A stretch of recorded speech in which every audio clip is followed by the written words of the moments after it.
Hi Founder fans, Jason here, and today we are still figuring out exactly when I go live, but I am live, so today's founder is James Monroe, though more specifically we're actually talking about an epic, a period, an age of American history, and that is the era of good feelings.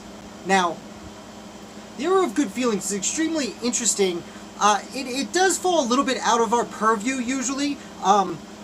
The American Revolution is, many will argue, would have ended by the time we get to the era of good feelings, but James Monroe was certainly an American founding father, so his presidency, from my perspective, counts. Now, again, it can be argued by many means, but I will essentially present my argument for why it's the end of the American Revolution here. As always, we're live, so if you have a question, drop them in the comments and I'll answer them at the end. Anyway, by the time James Monroe was President of the United States, he had already fought in the American Revolution, was part of the federal government during the Washington administration in the early years. He was a part of the Jefferson administration and part of James Madison's cabinet, including Secretary of State and Secretary of War during the War of 1812. Now, the era of good feeling arguably started during the War of 1812. Especially after the War of 1812 when James Madison was still president, but it really takes hold when James Monroe takes over as president. And there are several reasons for this. First of all, the Federalist Party essentially dies with the War of 1812. They had the Hartford Convention where they were trying to have one last grasp at power, but it occurred at just the wrong time as the War of 1812 was being won and America's independence from Britain was really being solidified.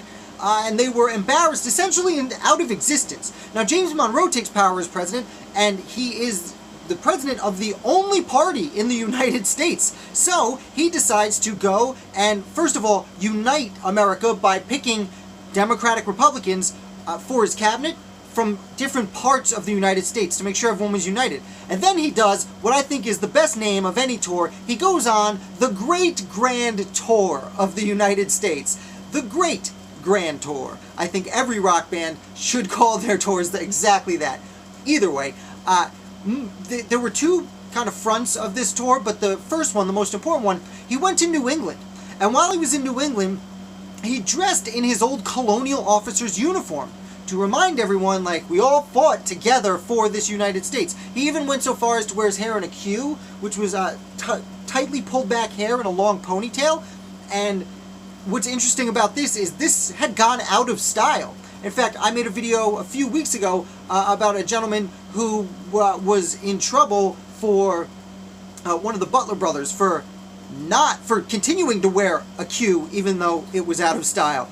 So he does this, and he goes to New England and he acts very presidential. He doesn't say much of anything, and he's not divisive.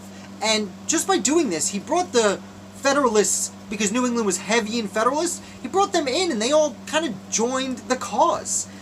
From there, Monroe starts acting as president.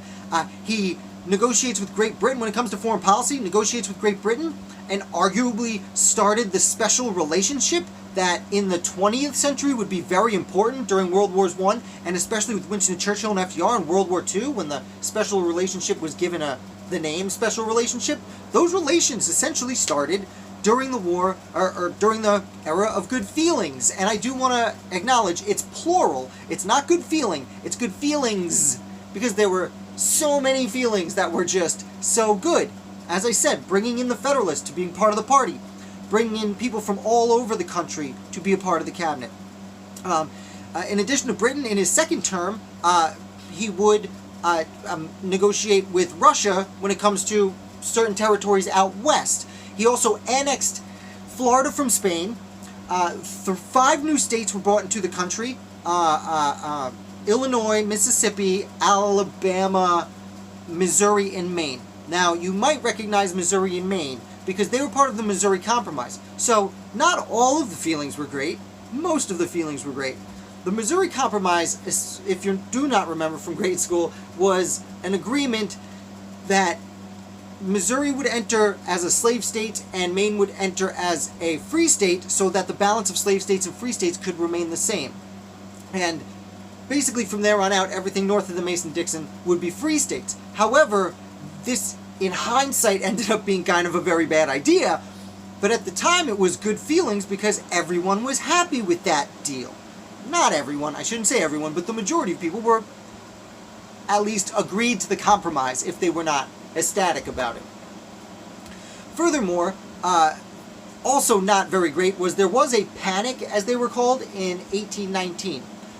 We call them now recessions or even depressions. And the Panic of 1819 was essentially a depression. It was severe because whenever you come out of war, the War of 1812, whenever you come out of a war, usually your economy takes a hit because war, like it or not, is usually very good for an economy. A similar thing happened with the French and Indian War. That was one of the many reasons the American Revolution began in the first place. So, after this does hit, and it does take a while, and while Monroe does essentially bring the nation out of it, or get the nation back on track, he doesn't bring it all the way out. But things are still good enough, where in 1820, when he runs for his second term, James Monroe runs for President of the United States, unopposed. He is the only president in American history to run unopposed.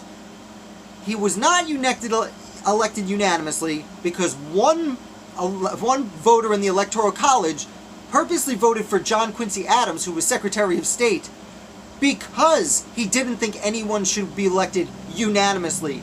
George Washington had been elected unanimously, but I'll remind you, when Washington ran, there was just a bunch of candidates. Whoever came in first was president. Whoever came in second, John Adams, was vice president. So technically, Washington was opposed.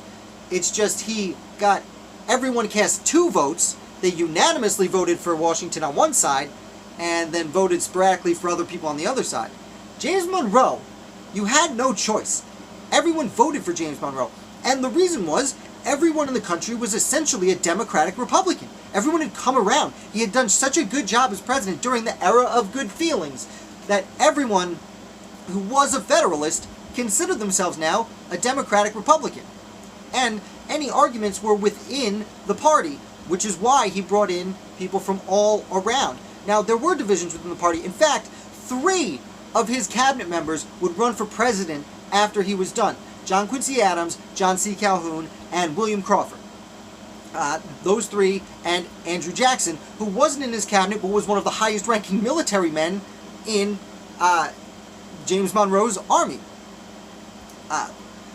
Now, the reason I feel like this is kind of the end of the American Revolution is, first of all, one of the reasons feelings were so good is because the wars were over. We won the revolution, we made a union, we had some scuffling, we fought Britain off a second time, and here we were.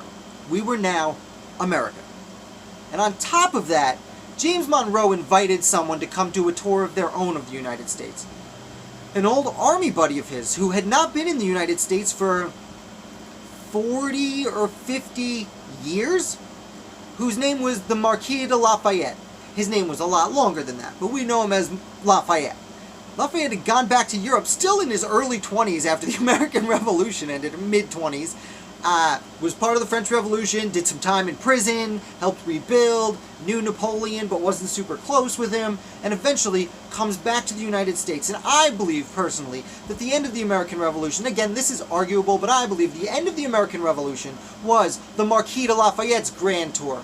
He didn't call it the Great Grand Tour, which is a shame. But Marquis de Lafayette came back to the United States, and he circled the entire, what was then country, which was probably 15, 16 states. I should know that. 16, 17 states maybe at that point. More or less everything east of the Mississippi, and he goes to every state. And literally, he went through almost every town in the United States, where if you were an American citizen, you could go to town. I live in a small town in upstate New York, kind of in the middle of nowhere. And the Marquis de Lafayette, on June 9th of 1824, came through my town. Now, he rushed through because it's a small town and he was late to get to the Erie Canal to get to Boston to help do a dedication. But the point is, he came through, and had I been alive then, could have gone to town, seen the general, and seen him leave, and literally say goodbye to the American Revolution. Granted, by the time that tour was done, Monroe's second term had ended, and John Quincy Adams came into the presidency, and the era of good feeling was pretty much over. But still, part of that was James Monroe inviting him in. If you guys have any questions or comments, I'll be happy to answer them before we go. There are, I'm sure, a ton of things I left out about the era of good feeling, but it is one of the most interesting periods in American history. Everyone was in agreement on most things. A president, we ran unopposed. So, unless there's any other questions today, I will be back tomorrow with my usual live video. I'm doing most of them live now. We're testing this out. But I will be doing my weekend review tomorrow where we'll talk about all 7 articles I wrote last week. It's a little bit longer than these. Usually runs about an hour. Hope you can join us. And if you are new here, definitely subscribe. I put out videos 5 days a week. We talk about all sorts of American founders. It seems to be a lot of fun. Until then, I will bid you adieu. And I am